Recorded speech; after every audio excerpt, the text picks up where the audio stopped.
우리에게 멀고도 가까운 나라 스페인. 이곳에 한국인의 형제들이 살고 있다는 사실을 알고 계시나요? 프랑스와 스페인의 경계에 살고 있는 바스크인들이 바로 그 주인공입니다. 유럽 민족과 다른 바스크인들이 어디서 왔는지는 항상 미스터리였는데요. 최근 한국 학자에 의해 비밀이 풀리면서 전 세계의 이목이 집중되었습니다. 고조선의 후예인 이들은 먼 옛날부터 한민족의 전통을 이어왔다고 하는데요. 대체 어떻게 된 일이며 바스크인이 간직한 놀라운 비밀에 대해 설명드리겠습니다. 프랑스와 스페인의 접경 지역. 이곳에는 독특한 문화를 보존하는 이들이 마을을 이루며 살고 있는데요. 바로 바스크인들입니다. 이들 바스크 민족은 다른 유럽 민족들과 구별되는 독특한 문화를 유지하며 살고 있는데요. 유럽의 주요 민족인 게르만족과 라틴족과는 구별되는 뿌리를 가지고 있습니다. 오랜 시간 다른 문명에 휩쓸리지 않고 자신들의 고유한 문화를 지켜온 바스크인들이 어디에서 온 이들인지 많은 학자들은 이들의 기원을 궁금해했죠. 이들은 자신들을 스페인 사람이라 여기지 않고 바스크인이라 분류하며 심지어 바스크인들만의 나라를 만들자는 독립운동까지 할 정도로 강력한 자기 정체성을 유지하고 있습니다.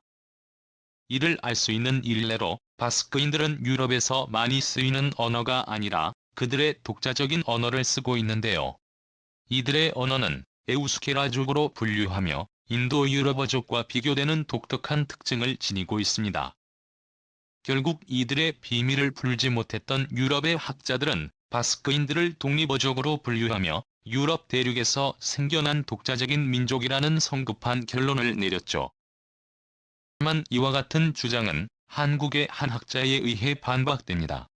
그는 바스크인들이 과거 고조선에서 비롯된 한민족의 후손이며 바스크인들과 한민족의 형제관계임을 밝혔습니다.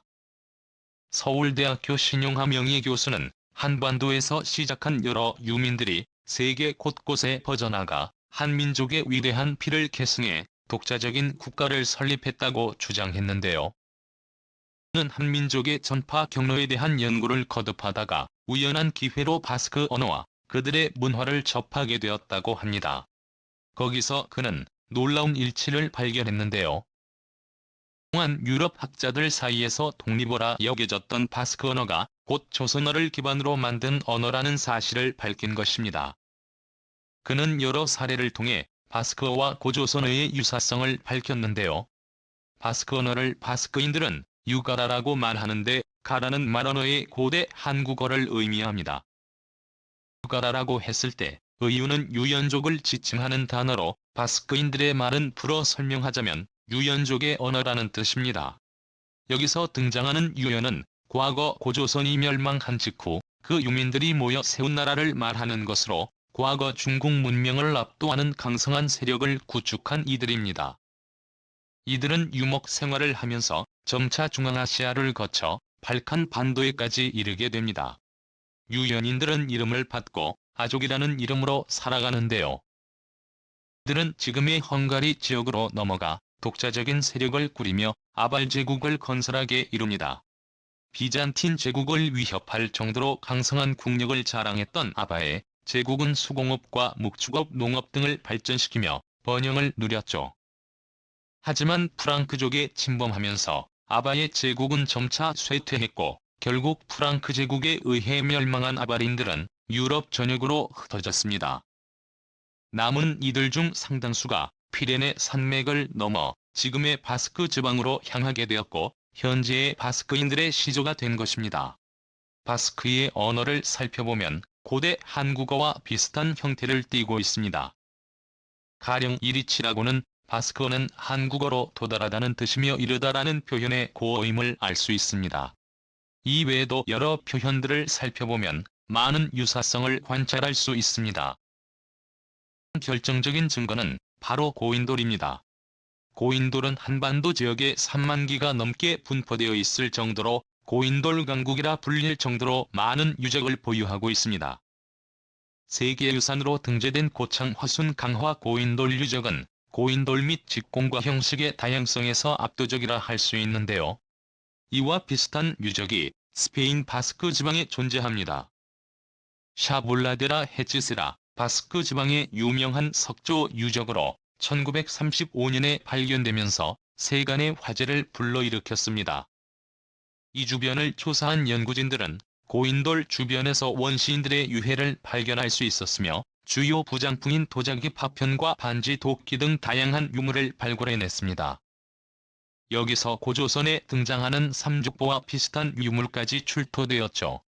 특히 고인돌의 형태나 규모에 있어 한국의 고인돌과 매우 흡사한 것을 확인할 수 있는데요.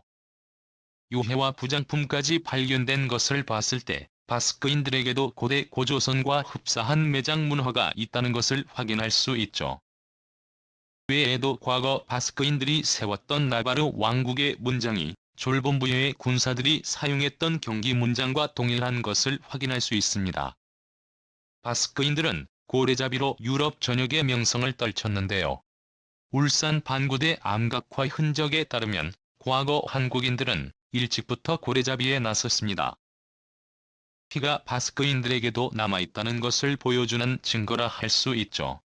바스크인들이 즐겨 부르는 민요인 아리만도고는 한국의 농악과 흡사하며 바스크족 고유의 공차기 문화는 고조선의 금한 풍습과 유사한 것을 볼 수 있습니다. 는 부분에서 바스크인들은 고대 고조선인들이 지켜왔던 풍습을 그대로 유지한 채 고유의 문화를 지키면서 지금까지 살아왔던 것입니다. 유럽의 여러 학자들은 바스크인과 한국인의 연관성에 대해 충격을 받았는데요. 한 번도 생각하지 못한 이들 사이의 연관성을 확인한 여러 학자들은 스페인 역사 교과서를 수정할 필요가 있다며 난리가 났습니다. 바스크 지역은 늘 독립된 문화를 향유하고 있었던 곳이기에 스페인으로부터 독립을 꿈꿔왔습니다. 스페인에서 프랑코 정권이 득세할 무렵 탄압을 이기지 못한 바스크인들이 이티에이라는 무장단체를 조직하며 저항했던 것은 아주 유명한 일화인데요. 이들은 스페인의 다른 지역에 비해 매우 발전된 사이로 1인당 GDP를 따져보면 스페인에서 가장 부유한 동네가 바로 바스크인들이 살고 있는 지역입니다. 현대인들에게 가장 유명한 구겐하임 박물관, 이 바스크인들이 사는 주요 도시인 빌바오에 있을 정도로 이들의 경제력은 스페인을 견인한다고 말할 정도로 엄청나죠. 어느 지역에서나 근면 성실하고 재능이 좋은 한국인의 피가 이들 바스크인들에게도 발현된 것이라 볼 수 있습니다. 고대 고조선의 후예이자 한국의 형제인 바스크인 이들 바스크인이 원하는 독립을 쟁취하기 바라며 먼 유럽에도 한국인의 피가 흐르는 이들이 존재한다는 사실을 우리 한국인들은 잊지 말아야 할 것입니다. 시청해주셔서 감사합니다.